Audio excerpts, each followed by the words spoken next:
Haleluya, haleluya. Selamat datang dalam program kita Kamu Hebat. Dan saudara yang kasih dalam Tuhan, memang kamu hebat.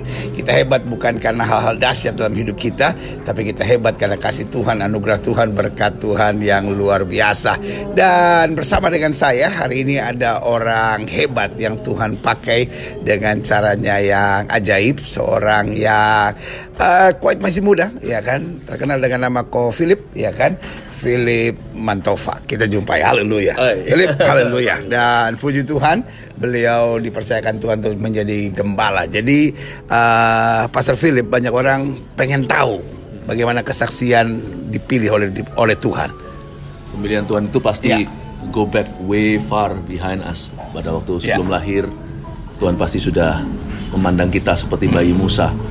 Kita semua punya childhood broken dreams maupun childhood dreams. Dan saya juga sama, waktu kecil saya disembuhkan dari sakit. Syaraf saya udah gak keruan.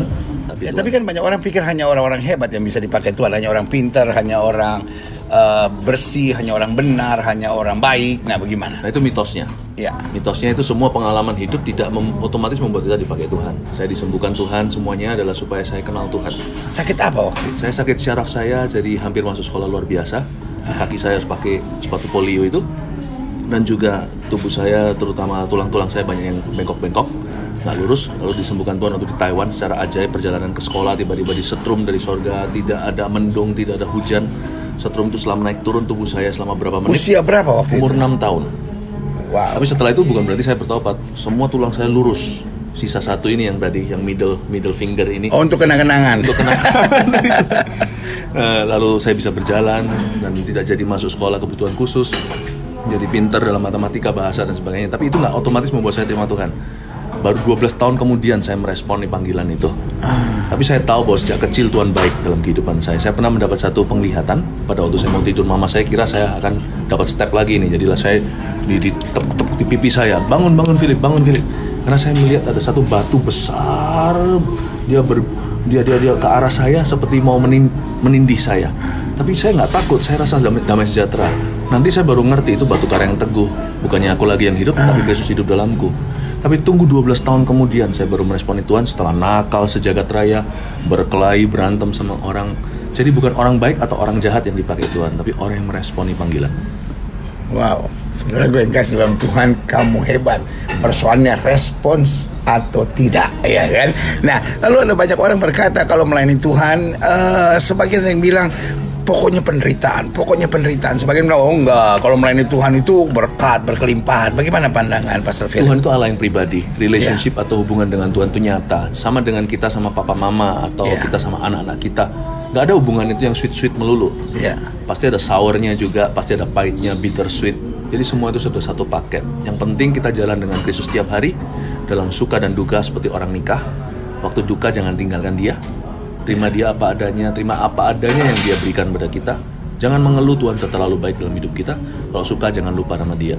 Yang penting itu.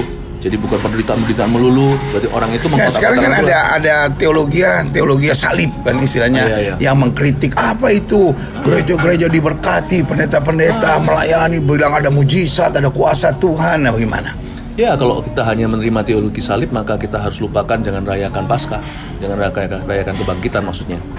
Jadi cuma Jumat Agung. Jumat Agung langsung Natalan Minggu lagi. Iya betul. Jumat Agung Natal, nggak ada Paskah. Betul. Tapi kalau kita mau kebangkitan doang atau artinya cuma berkat-berkat saja, ya lupakan Jumat Agung. Karena kita nggak bisa kebangkitan tanpa kematian. Jadi harusnya dua-dua ya. Kita juga percaya bahwa kita dipanggil untuk menderita. Tapi kita percaya Allah kita juga memberkati dan take care hidup kita.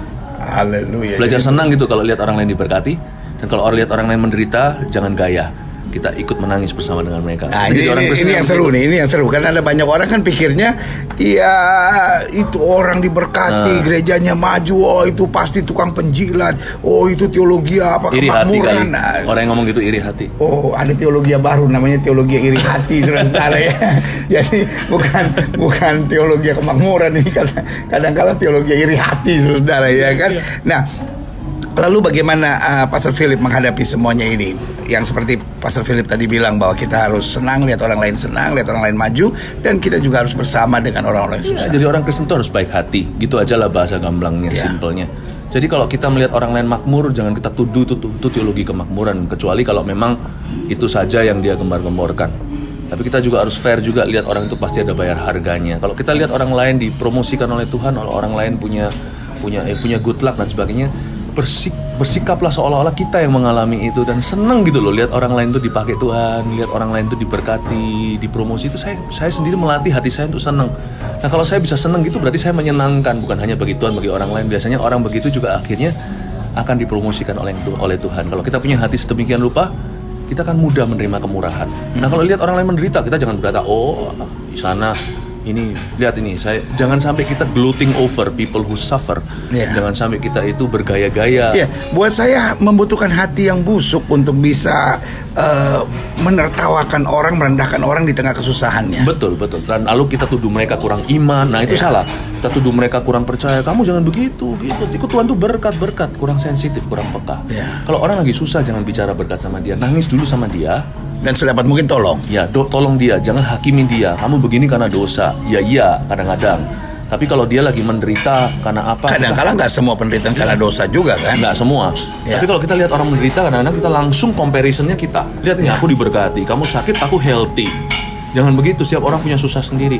Rangkul dia dulu, nangis dengan dia dulu, doakan dia. Nah setelah itu baru ingatkan dia bahwa Allah itu sanggup memberkatimu. Nah itu pesan kita mudah diterima setelah kita menunjukkan empati. Kebanyakan yang namanya gospel prosperity, kalau nggak hati-hati melihat begitu kita tuduh, lu orang kurang iman tuh. Itu yang keliru. Itu keliru sekali. Karena kemakmuran menggantikan kasih. Tapi juga salah kalau kita punya paham yang mentalitas slavery.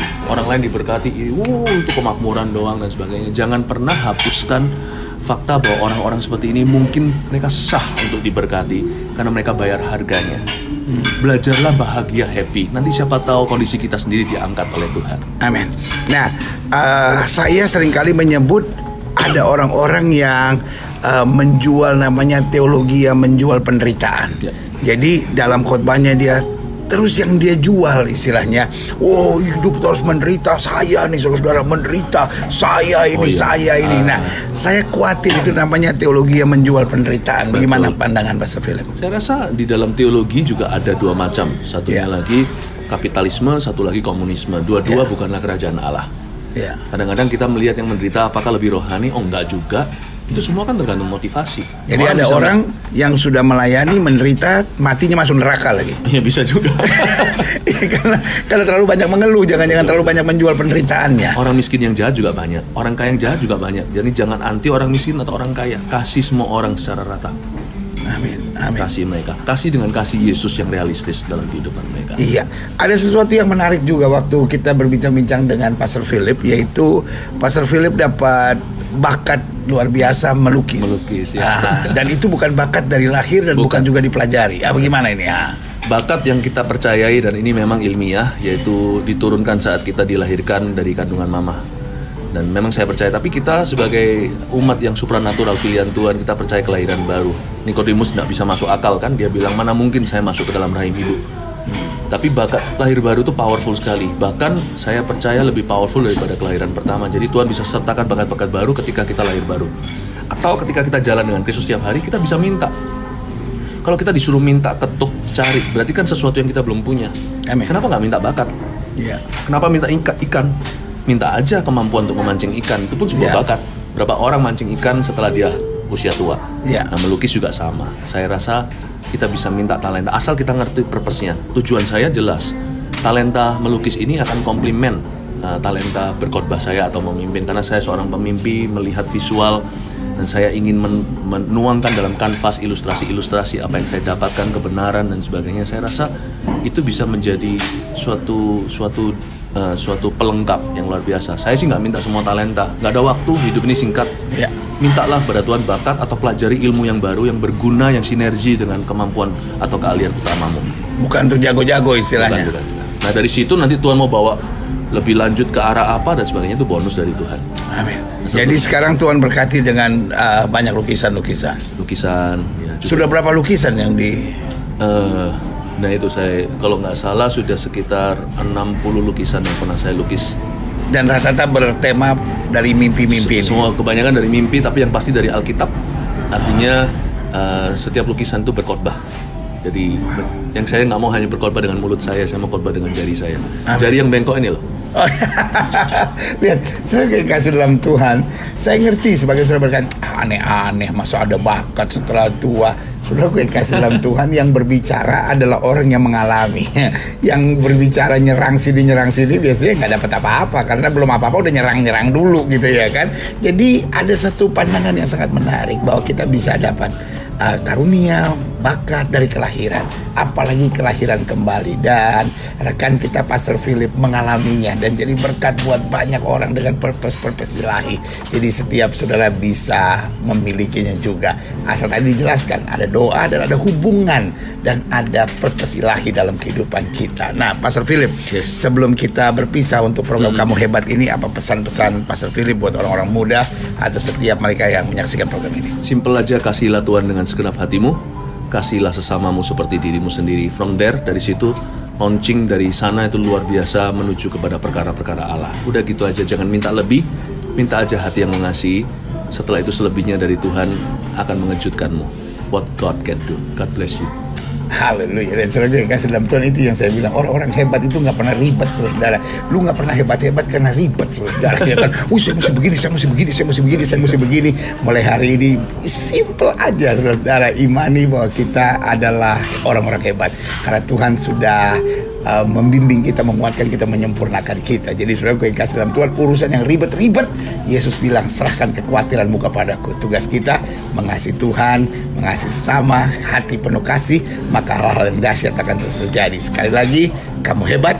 Dari saya Gilbert Moindong bersama dengan rekan saya Pastor Philip Mantova. Haleluya.